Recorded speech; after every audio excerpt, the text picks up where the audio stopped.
too bad from the road. They can move it around, but I'll probably be okay. Yeah, sure. Thanks.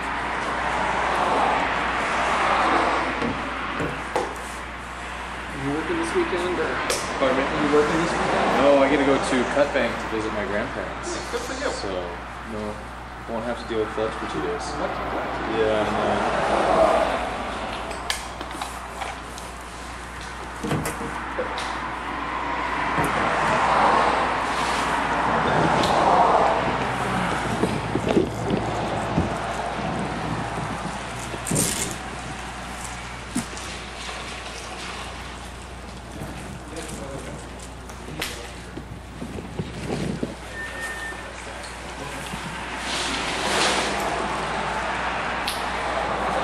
Ooh, how's it going?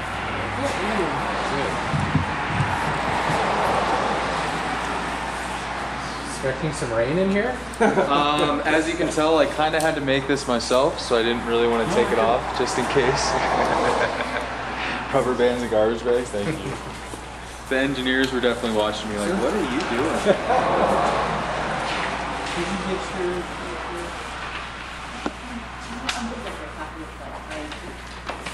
Okay, let's see if I can get it.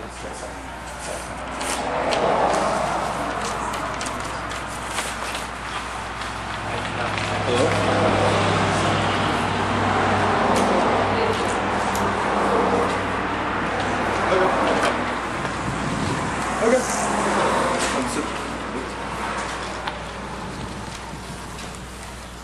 Do you know which bridge that was? I'm so sorry. Okay.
with mics today. It's just us today.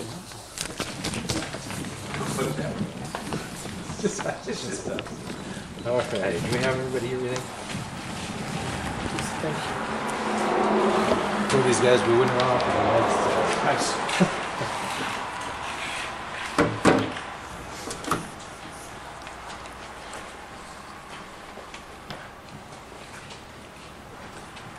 All right. Are you ready? Okay. So last night we had some additional evacuations. We had 3 homes along the Harper's Bridge Road area receive evacuation orders. We also, orders. We had 10 additional homes receive warnings along that road there. We do have some flooding across the road. Also, some of that road is starting to erode away and wash out a little bit. We also had 2 additional homes in the Hamel Road area in Frenchtown. They evacuated. They actually self-evacuated and ended up leaving and heading into a hotel room for the evening.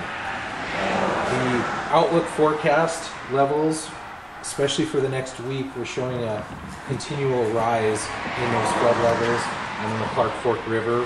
We're expected to reach by next Friday up to 14.56 feet. This would surpass the levels from 1975. That level in 1975 was 13.77 feet, so significantly over that. Currently, the river is reported to be at 13.65 feet, and again considered major flooding. River rescue yesterday, just before the briefing yesterday, we did have and respond to a call to evacuate a transient camp along the Reserve Street Bridge. Yesterday, that was evacuated. We did have 1 person not evacuate, and then we had 1 person that evacuated and returned later that evening. He could not access the island. Excuse me. He could not access the island, and a river rescue was initiated. Northwestern Energy saw this, called 911. That person was swept downstream a few feet, was able to hold on to a tree, and a full river rescue responded to that. That was the Missoula Fire Department, Missoula Emergency Services, as well as law enforcement responded to that.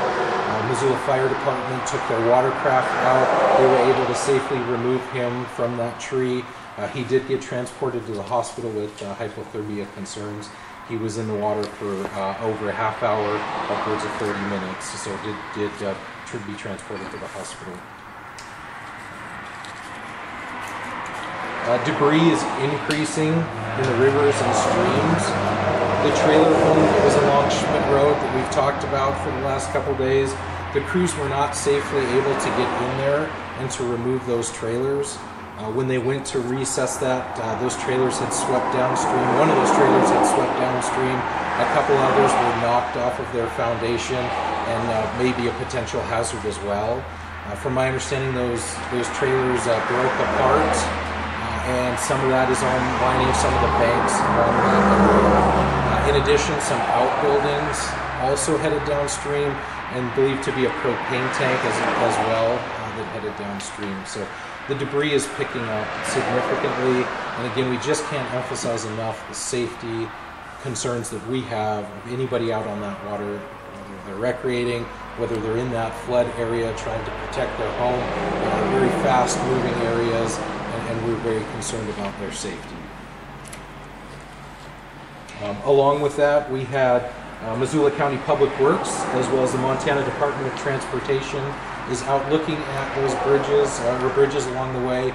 Montana Department of Transportation did some work east of town in the Tura area to remove some hazard trees that were along the bridge out in that area, and they're going to continue to assess that situation on a daily basis. Fish, Wildlife, and Parks has closed the river access points in the Missoula area. We do have that updated, those closures updated on our fact sheet that we handed out. It will also be published on NCWeb as well, so those closures will be available. Potable water, we talked about Mountain Water, Missoula Water having a site available. They're not open this weekend. We do have Culligan Water stationed by the public information trailer at 3rd and Reserve. If people need water needs, please bring your own container and they can grab potable water there. Missoula Animal Control is assisting with some housing of pets still. They reported this morning that they've not received any calls on any livestock concerns. We do have more of that rural area out in Frenchtown and west of us here. I know those homes that were being evacuated were making sure that they were getting their livestock out. Along with that, we'd like people, if they are being evacuated, they need to remove their pets from the home. They may not be able to get back into that area. A lot of this water is coming up, and to safely get into that area is not a possibility in most cases. So if you are evacuating, please remove your pets and livestock from the area. Turn it over to Anthony Rio here. Hello, everyone. Just on behalf of Sheriff T.J. McDermott, we just want to just let everyone know that that we understand that this kind of evolving situation with the floods, that we are all here. We are here for public safety concerns. We're here to protect public property, especially in these evacuated areas. We actually are stepping up our staff. We've gotten a lot of assistance and offers, so we're gonna take up. Actually, Sheriff Holton down in Ravalli County has offered up some of his deputies. Missoula Probation and Parole has offered some of their folks. Even the University of Montana Police Department is offering to assist us, and so along with them, the City Police Department, we are finally starting to get our numbers up where we can man these roadblocks and have roving patrols between now the north side of the Clark Fork River and then over in the Orchard Homes area, Orchard Homes, Target Range area. So we just want to let everybody know that obviously this is a very trying time. We understand that people are tired, people are frustrated, but we are doing everything that we can do to assist and just help out in the realm of public safety. One of the things that is really working out well for us on the Office of Emergency Management site, the link that's up there, that's basically if you see something, say something. If it's not an emergency where you would need to dial 911, but you're concerned, we just took several reports of along River Pines Road, received some photographs, and just concerns that the Bitterroot River is now reaching, coming up against River Pine Road, and so we actually had sent some folks out there to take a look at that, and so we just appreciate the public, the people that are out there making these reports and getting them in. It's kind of great to have that cooperation, the eyes and the ears. So if you don't worry about, you're not bothering anyone, I guess we could get that message to people that they're not bothering anyone. If they see something, to just click on that link and then send that information to us. And because we're all in this together, it's just something that if we miss something but somebody else picks it up, I think that's a great cooperation between the public and what we're doing here with this incident management team. Our resources in a lot of areas have been kind of stressed. This area, as we can see, this river's been flooding for hundreds of years, and even if you look at aerial maps and you can see how it spreads out, and that's really what it's doing right now.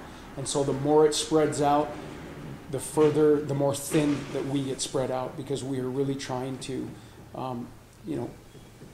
keep a handle on this, I guess, or just keep oversight on what it is that we need to do to protect public infrastructure and to keep people safe. One of the things that we are looking at right now is we are having the folks down on the team go through the different districts. They're really called polygons, but for better words, the districts of the homes that are adjacent to the Clark Fork and Bitterroot Rivers. And we're really going to start up where the Blackfoot comes into the Clark Fork River there, Milltown, and then we're going to come to the west right now.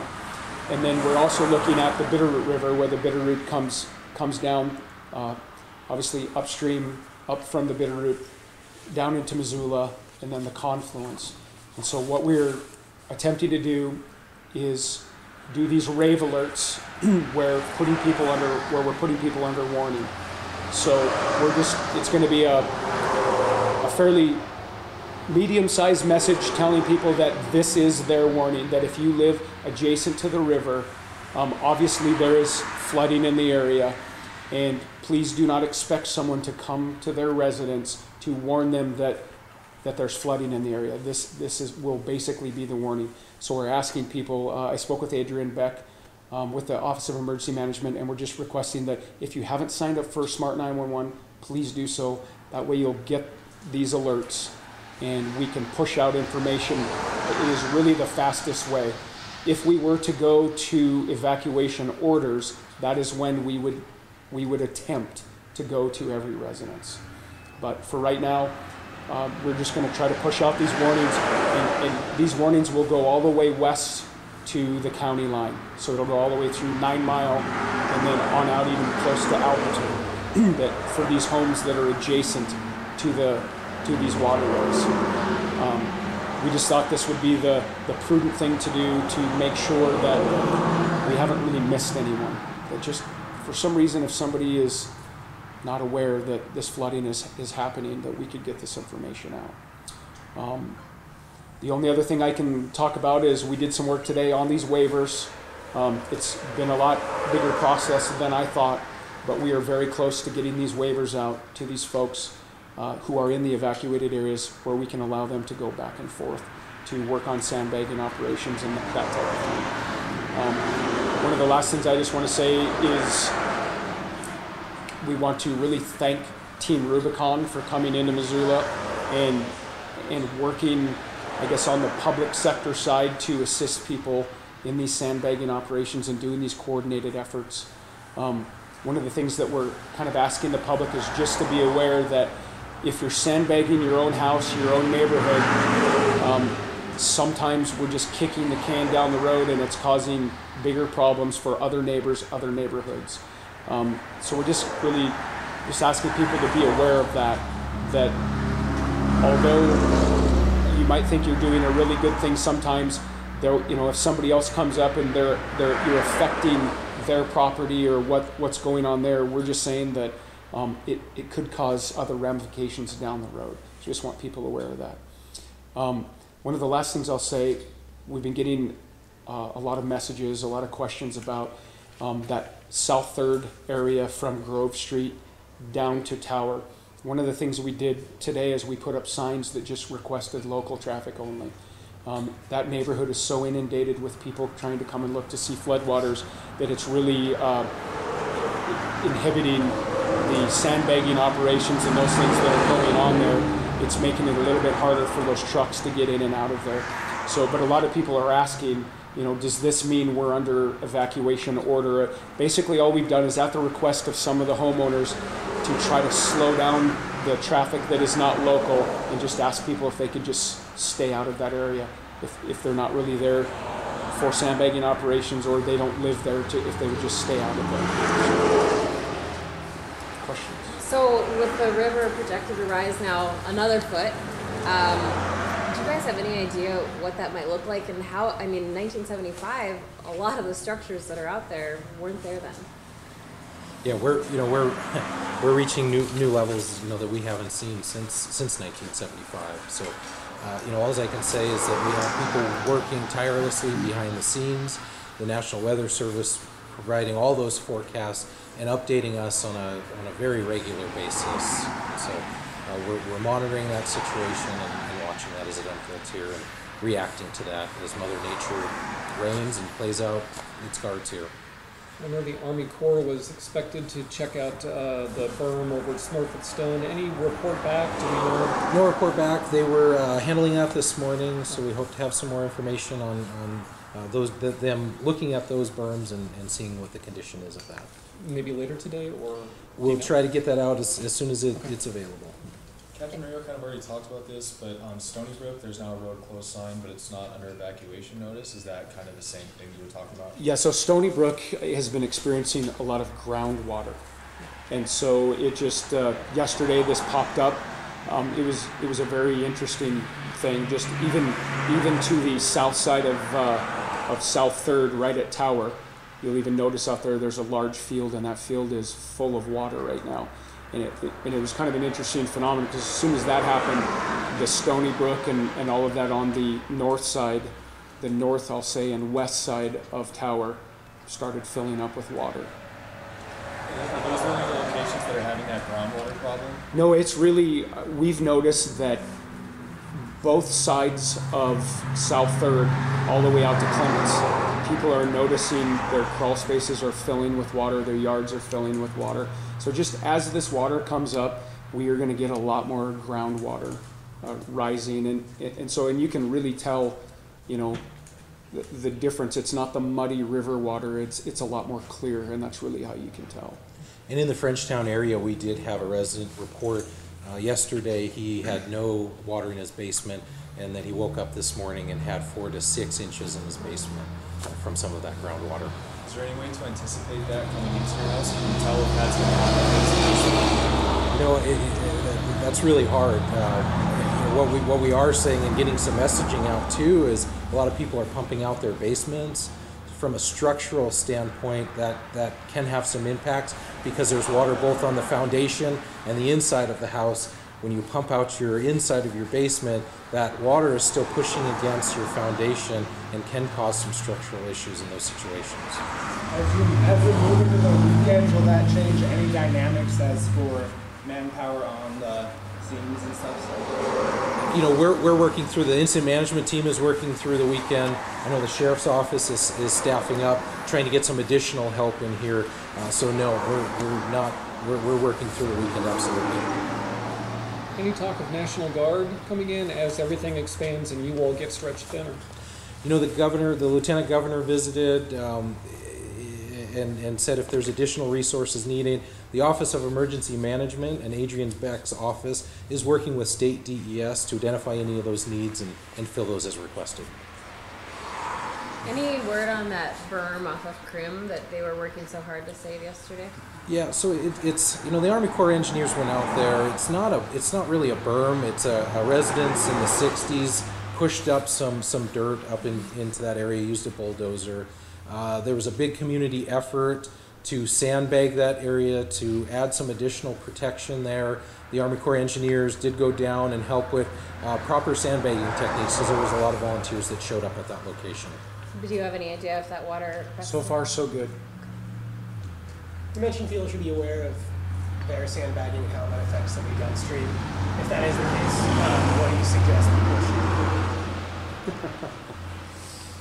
You know, I guess that's the dicey situation in this, is that, you know, I don't know that we really have a suggestion as far as just if your efforts are, it's kind of an exponential thing too, or at least it seems to be, that I save my property, I save my house, or I put up sandbags, I divert water, I do something, and then it affects my neighbor down the way in a significant way.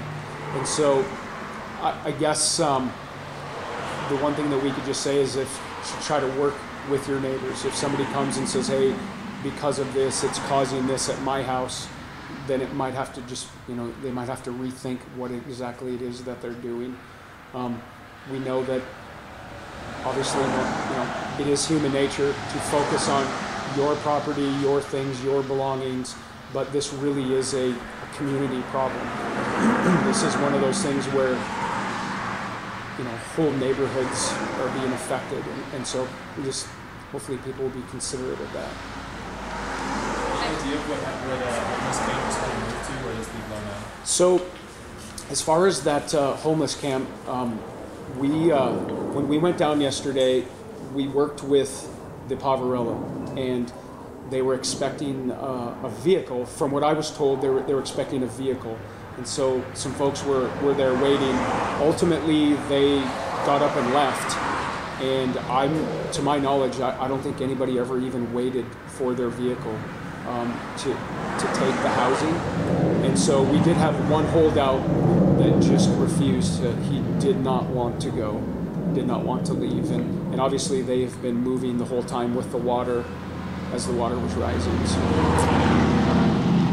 I have someone on Facebook Live asking about drinking water, how safe it is for homeowners, and I guess I'll expand on that. You said a lot of people seeing groundwater today that didn't have it yesterday. Once you see that, is that when you should stop using your drinking water? In the health department, we can refer them over to that info line so we can get their information and get them in contact with the appropriate people.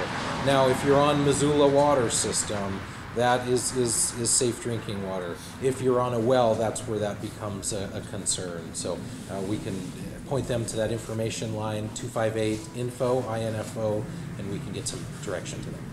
And I know I saw a lot of high water today. I haven't seen the last few days over like in the Linda Vista area. Not a ton of homes, but are you guys monitoring that? I know the Bitterroot River there. Yeah, we are trying to spread out.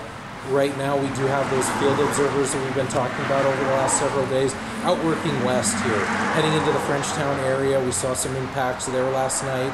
Heading up into that 9-mile, the 6-mile area, and actually the Frenchtown Fire Department Station 5 is right along the Clark Fork there in Alberton, and that could have some impacts as well. So we are starting to expand, but resources are thin, and we're trying to get to areas that are being impacted the most, and then scouring out to the other areas. I know like after things like the hurricanes, sometimes they call in hotshot crews to come help if they're not busy with fires. Is that something that's been talked about?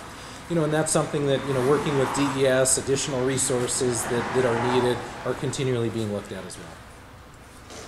Any new evacuation warnings that you anticipate for there to be up? The only warnings that we're looking at are just like what I was talking about, any of the homes that are adjacent to these waterways, the Bitterroot River in Missoula County and the Clark Fork downstream from where the Blackfoot dumps in at Milltown. And so we are just working on that to push out that wave that just says, these are your warnings. We're in flood season. We're going to peak here probably tomorrow. And we're seeing flood situations that we haven't seen in a very long time. And so we're just really even asking, people that if you don't feel safe, please gather the things that are the most important and go somewhere where you feel safe. I know earlier in the week you guys talked about really trying to keep 3rd Street open, but it's really starting to, another foot of water on that road would really make a huge difference, and part of that lower area of the tower and 3rd Street meet, is that still something you guys are going to try to keep open? It is something that we're trying to keep open. We had some discussion today, and we had some discussion with the sheriff about how we can just keep it open only to the emergency and the local traffic and divert other traffic in another way. But you're right, it's very concerning right there at Tower and 3rd, just because it's only inches away from hitting the top of that road, and then we're going to have to rethink something. One more question, sorry. I know you see a lot of times when you get water like this that's running through the cul-de-sacs and through those roads that they start to eat away at the entire concrete in the road. Have you guys, you kind of mentioned Harper's Bridge Road. Yeah, we did see some of that road erosion from that Harper's Bridge Road area. To my knowledge, nothing else has been reported, but again, they're out there looking and observing, and that's what Captain Rio was mentioning. If the public sees something out there, please use that form. Please help us observe something that's out of place, that may be eroding, so we can get out and look at those areas. Any update on Sealy? Sealy's doing. Yeah, Sealy's been hit hard. Obviously with the fires last year, the amount of snow. We do have some public information going up there and some boards going up there today that we're disseminating through that information up there. They're a very resilient community, so they're doing well, or doing good up there, I should say. And one of the, just as far as Sealy goes, one of the updates I got today was just that most of the residents, if you will, that are affected are summer homes, so they're not, a lot of them aren't occupied, and that really is what is helping us as far as that goes. But that community has been really, very resilient, very kind of on their own, or at least they're not asking for much right now. So we still have patrols, we still have our deputies going up there. We have deputies that are on shift in Missoula that are assigned up there. And so they go up there to assist the resident deputies that are up there. And also to address the well concerns, the health department does have testing kits as well that you can go in if there are some concerns about contamination of wells. Any idea how much this has cost so far? I don't have a number on that. I know we want to focus on the now and just the next few days, but this is it's forecasted to just kind of ebb and flow over the next kind of week, up and down. For long-term looks, how are you guys going to address, these people who want to get back into their homes and take a look at what damage has been done, even though they've already been out of their homes, if you go for a week or two, It's a long-term event, and until those waters recede and it's safe to do so. As we've talked in the past, there's still a lot of snowpack up in the mountains that still has to come down, and so it's looking like it is going to be a long-term event. But until it's safe, those waters can recede. Northwestern Energy can get in and establish some of that infrastructure, whether it's electricity or gas. We talked earlier, a lot of gas lines in the area have been shut down for safety concerns. So it's looking more long-term. Yeah, I would say this is really going to be a marathon. This is something that normally doesn't even go away till the middle of June when it's a normal year. And so, but I guess I just want to be as straightforward as this is really what we're planning for at the sheriff's office, that we are planning well into June for this. And we're really planning for the worst, to get worse before it gets better. But we're hoping for the best, so. Thank you. Thank you guys. Are people ditching their dogs and cats in the houses?